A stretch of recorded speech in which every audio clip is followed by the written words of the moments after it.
দাদা একটু শুনবেন? শালা তুই লাইফ ইন্স্যুরেন্স করাবি না? হ্যাঁ কিনা বলতো। দাঁড়ান, আপনি কোথায় যাচ্ছেন? আপনার যে ফর্ম ফিল আপ হয়ে গেছে, ফেল করা যাবে না। শালা দেখবি শালা হাড়গুলো সব ভেঙে দিল। না, এসব কাজ আমি আর করবো না। তোমরা মেয়েরা সবসময় বেঁচে যাওয়া, ছেলেরা শুধু মার খায়।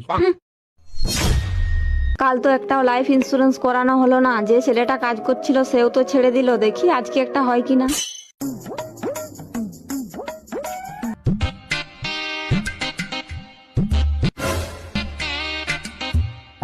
ও মশাই, মশাই, আরে দরজা খুলে ঘুমিয়ে আছেন কেন? মশাই, ও মশাই, ও মশাই, মশাই, ও মশাই। এ কে কে কে এত জোরে ডাকছেন কেন? আমি কি কালা আছি? না না না না, আপনি কালা নন, আপনি আলসে। দরজা খুলে ঘুমিয়ে আছেন। আমি জীবন বীমা লাইফ ইন্স্যুরেন্স কোম্পানির থেকে এসেছি।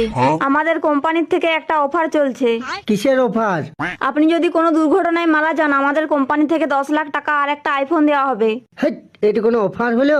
আমি যদি মারা যাই আমার টাকা গিলে কি চিটাই দিয়ে আসবেন নাকি? চিতাই কেন দেবো? আপনার পরিবারকেই দেবো।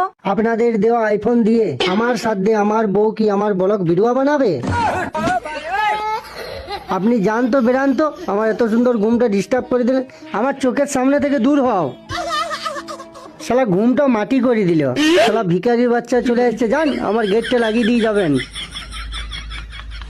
শালা কার মুখ দেখে যে উঠেছিলাম।